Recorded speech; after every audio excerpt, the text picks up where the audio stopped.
Social activist है और समाज को कहीं ना कहीं एक नई दिशा और देने का काम कर रही हैं। कल्पना बोध जी, हमारे चैनल में आपका हार्दिक स्वागत।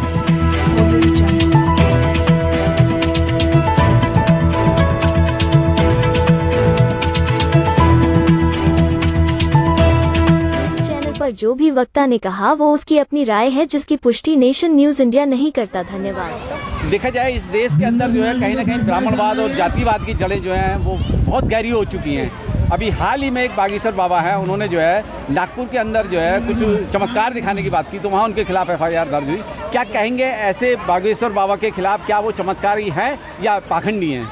ये देखिए, जो बागेश्वर बाबा की बात कर रहे हैं आप कि नागपुर में उन्होंने ये चमत्कार दिखाया है, लेकिन ये सबसे ज़्यादा अंधविश्वास पाखंडवाद फैलाने वाला काम कर रहे हैं और एक तरीके से पूरी तरीके से पाखंडी बाबा है और समाज के लोगों को गुमराह कर रहा है। कहने का मतलब जो हमारे समाज के लोग हैं और समाज के क्या है कि जो अंधविश्वासी लोग हैं वो अभी भी समझ नहीं पा रहे हैं कि इनका एक धंधा है ये, और ये समाज को गुमराह कर रहे हैं। और इस तरीके के बाबा है, जैसे अभी आसाराम बाबा देख लीजिए, जेल में सड़ रहा, वो भी अपने आप को भगवान समझ रहे थे। और इसी तरीके से और भी बहुत सारे बाबा हैं, राम रहीम है और भी हैं, बहुत सारे बाबा हैं, राम रहीम बाबा हैं, सभी लोग जेल में पड़े हुए हैं, ये अपने आप को भगवान समझ रहे थे। कहने का मतलब इनके पास कोई और तो धंधा है नहीं, ये नौकरी कर नहीं सकते हैं, बिजनेस कर नहीं सकते हैं, ये सिर्फ समाज को लूट करके और अपना बिजनेस बना करके काम करते हैं। ये इनका तो सिर्फ ये धंधा बन गया। अब इसमें धंधा चलाने वाले कौन लोग हैं? हमारे अपने लोग हैं। इसमें जो है SC ST OBC के लोग सबसे ज़्यादा लोग हैं। अगर ठाकुर ब्राह्मण बनिया लोगों की बात करी जाए तो इनके लोग तो बच्चे आराम से विदेश में पढ़ते हैं, अच्छे अच्छे स्कूलों में पढ़ते हैं। हमारे लोग क्या करते हैं कि इतने वो प्राइमरी स्कूल में भेजेंगे, उनकी हालत देखिए आप, प्राइमरी स्कूलों की क्या स्थिति बनी हुई है कि बस कटोरा थमा दिया, खाया और घर में चले आए। शिक्षा इतनी महंगी कर दी कि प्राइवेट स्कूल में बढ़ा नहीं सकते हैं और इनका अपना धंधे का काम चल रहा है। तो ये तो स्थिति है समाज की, और ये कारण है हमारे समाज के लोग जो अंधविश्वास से बाहर आज भी नहीं निकल पा रहे हैं। लेकिन इस देश की SC ST OBC की जो महिलाएं हैं वो कहीं ना कहीं ज़्यादा ही बाबाओं की सेवादारी में रहती हैं, बिस्तर गर्म करती हैं, कहीं ना कहीं उनको अपना आका बना लेती हैं। क्या इस देश के SC ST OBC की या महिला समाज है उसको कैसे आप समझा पाएंगे? देखिए, अभी इस पे बात करें कि हमारी महिलाएं सबसे ज़्यादा OBC का और जो SC समाज की महिलाएं हैं वो इससे नहीं निकल पा रही अंधविश्वास से। उनको ये डर रहता है कि वो निकलना चाह रही हैं, लेकिन यहाँ पर एक रीज़न ये है कि जो हमारे समाज के पुरुष लोग हैं वो उनको कोई भी कार्यक्रम होता है, बुद्ध धर्म का या सामाजिक कोई कार्यक्रम होता है, उनमें लेकर के नहीं जाते हैं। 90% लोग क्या कि 99% लोग लेकर के नहीं जाते हैं, तो वो उसी बीच में रहती हैं, घर परिवार के आसपास में रहती हैं। उनका खाली दिमाग की कहावत है, खाली दिमाग शैतान का। तो वो जो भी आवा बाबा आते हैं उनके चक्कर में फंस जाती हैं वो, और वो निकलना चाहती हैं लेकिन वो नहीं निकल पा रही हैं क्योंकि उनको वो गाइडलाइन नहीं मिलती है। जब हम अगर कहीं पर भी हमें बच्चों को स्कूल क्यों भेजते हैं? हम इसलिए भेजते हैं कि बच्चा हमारा जाएगा, शिक्षा का ज्ञान प्राप्त करेगा, तर्क करेगा, उसे सामाजिक ज्ञान मिलेगा। जब हमारे घर की बहन बेटियाँ बाहर निकलेंगी नहीं, सामाजिक कार्यक्रम में जाएंगी नहीं, आएंगी नहीं, तो उन्हें ज्ञान कैसे मिलेगा? उनके दिमाग में तो सदियों से भर रखा है पाखंडवाद का, अंधविश्वास का, तो वो तो उसी में लिप्त हैं। कैसे करेंगी, कैसे निकलेंगी? निकलने का कारण एक ही है कि बुद्ध धर्म की ओर उनको बढ़ना पड़ेगा और उसमें हमारे पुरुषों को उनका सहयोग करना पड़ेगा।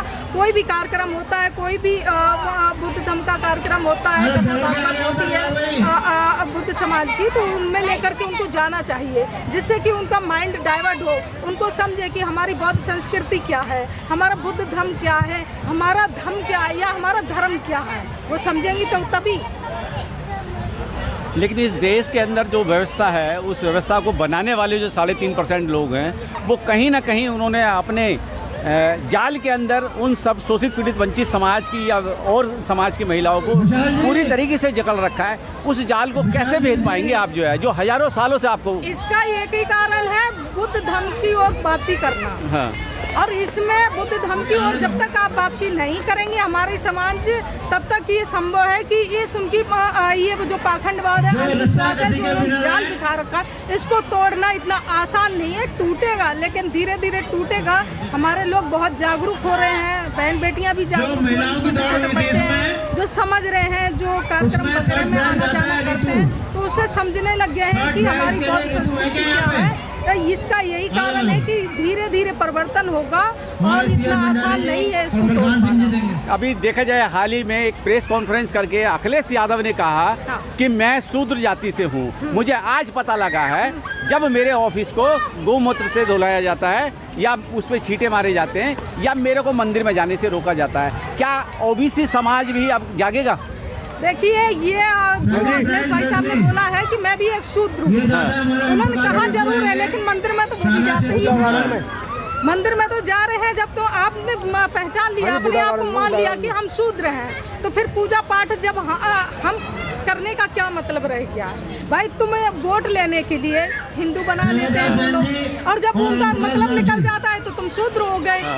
और जब अच्छी तरीके से ये चीज़ पता चल गई है समाज को, या यादव क्या SC ST OBC के लोगों को जो ये काम कर रहे हैं, देख रहे हैं, समझ रहे हैं, सब कुछ पता है, उन्हें पहले से पता है। और सबसे ज़्यादा OBC समाज अंधविश्वास में पड़ा हुआ है, तो कैसे मान लें इस चीज़ का? क्या आपको नहीं लगता कि जब वोटों की राजनीति होती है तब तो ये ओबीसी समाज को अपना भाई बना लेते हैं, बच्चा बना लेते हैं, रिश्तेदार बना लेते हैं, लेकिन जब हक अधिकार की बात होती है तब वो अछूत बन जाते हैं? क्या कहेंगे इस बात को लेके? वही बता रहे हैं कि इनको सिर्फ वोट की राजनीति करनी है, दबे कुचले समाज का इनको भी सिर्फ वोट लेना है और वोट लेकर के उन्हीं का शोषण करना है, उनकी बहन के साथ रेप करना है, उन्हीं के साथ अत्याचार करना है। और जब वोट लेना होता है तो उनको ही अपना भाई बनाएंगे, उनके पैर भी धुलाओ तो पैर भी धो लेंगे, पैर छुआओ तो पैर भी छू लेंगे। कल्पना जी, अब तो मोहन भागवत जी ने भी कह दिया है कि तो जाति तो पंडितों ने बनाई है।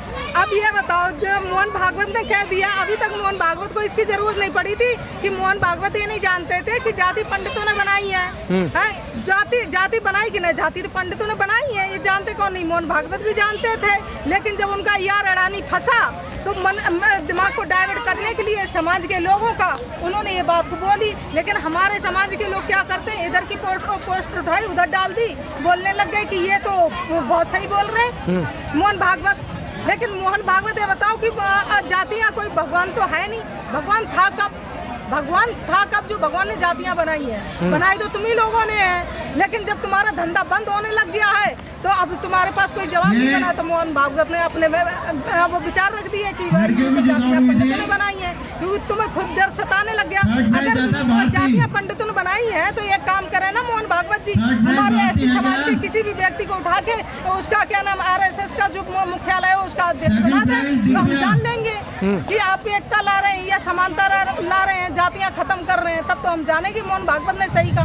मैं कैसे कह दूं कि तुमने सही कहा? हमें तो लग रहा है कि उसी की वजह से जब तुम्हारा अडानी फंसा सवालों के घेरे में, तो तुमने उसका दिमाग डाइवर्ट करने के लिए जनता का तुमने सवाल किया। कल्पना जी, आप लोग उनको बोलने भी नहीं देती हैं। अगर वो कहते हैं कि जाति पंडितों ने बनाई तो उस पर ऑब्जेक्शन कर देते हैं, अगर और कोई बात बोलते हैं तो ऑब्जेक्शन कर देते हैं, मोदी जी कोई बात कहेंगे तो उस पर ऑब्जेक्शन कर देंगे। क्या है ये SCO का?